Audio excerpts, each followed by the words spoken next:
Hey everyone, as I'm going through these different board game designers, we are at, for today, Alexander Pfister and his games that he has designed. We're going to be looking at games that he's made. Let's see, he made them all the way starting in 2010, going into 2021. He is from Austria. He has a degree in economics and works in finance. And you'll see a lot of that with these board game designers is they have a degree in something that uses mathematics or something like that. But anyways, he has quite less titles than some of the other ones that we've done already for this Best of Designers series. However, he has a lot of them in the top 500 of Board Game Geek. So that is something to be said. It's like kind of quality over quantity, you might say. All right, so let's look right in. We have Great Western Trail at 12th place. Are these placed correctly? No, we got to click the button here and then it'll place them correctly. I think it's currently placed in the popularity, how many ratings they have. So somebody could rate something like a bunch of ones, and it could be the top of the list. Now we have it correctly. So 12th place, 41st place, 94th place, 224th, 376th, 483rd, and so on as it goes down. And we're not even going to cover all of them in this tier list. We're just going to cover really only the ones that I've played, and I haven't played a lot of his, but it's just good to like note that hey, this is somebody who's very well accomplished in board gaming. Um, and then when did he start out? He started in 2010. So yeah, you can really start now, and then 10 years later have a ton of titles that everybody really loves. I've had a lot of friends who have told me, or a friend who told me that this is his favorite board game designer because of the different games that he's played of his. So, without further ado, we will get in and start the tier list. All right, I'm all set up. First is Great Western Trail. So, Board Game Geek has this as his top game. I'm going to put this as.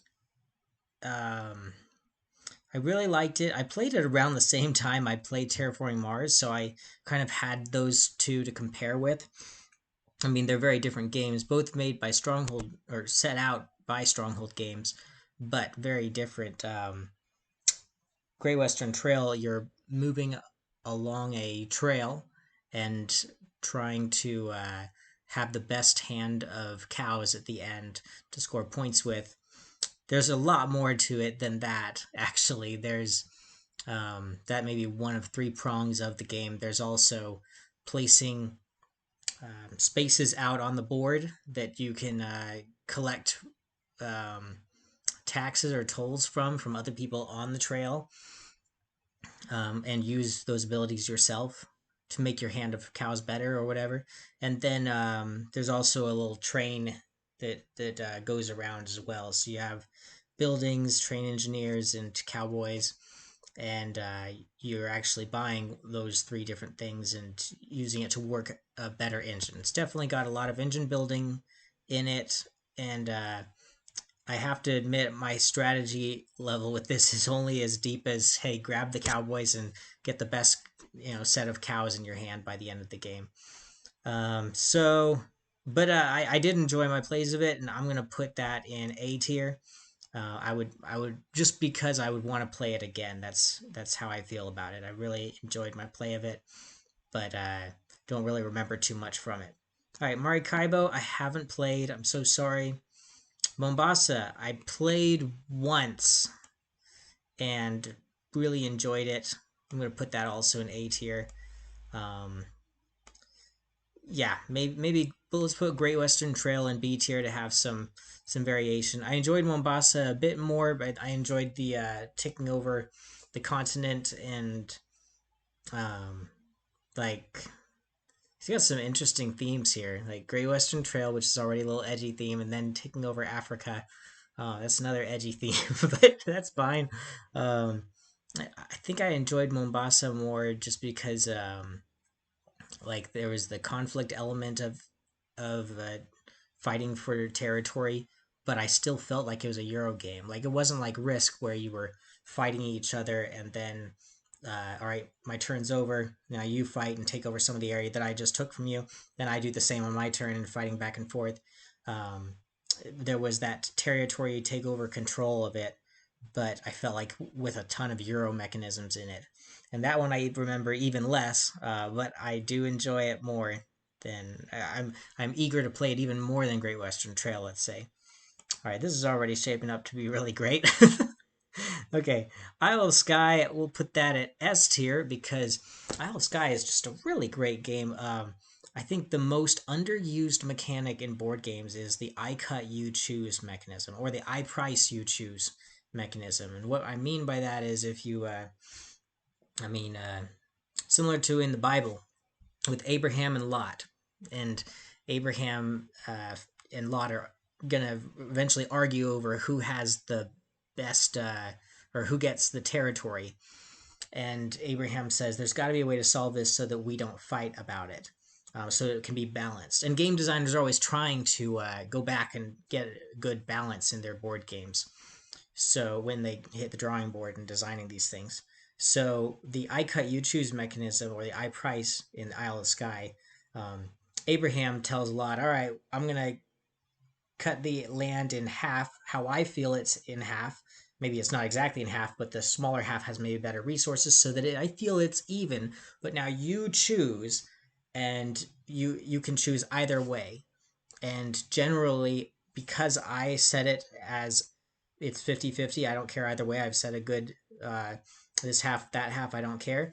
Then we should both be happy when you pick your half because it's fair at that point. Okay, so that's a pretty underused mechanism in board gaming, but the I price you choose mechanism is very similar, um, and it's really cool whenever a game does either of those because it helps balance the game out, and even in real life, like if you have a pie and you wanna cut it and there's three people, you cut it three ways if you're the owner of the pie and you say, all right, you guys at the table choose two, rather than the owner of the pie just making a big cut.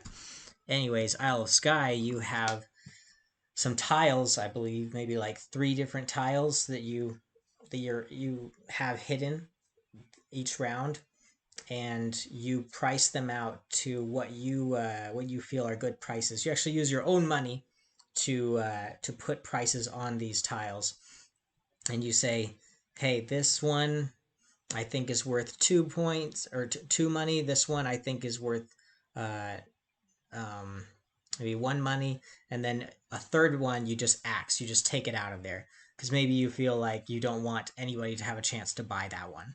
Okay, so in that example, you have one for two, one for one, and then one of them you just axe. You get rid of it, discard it.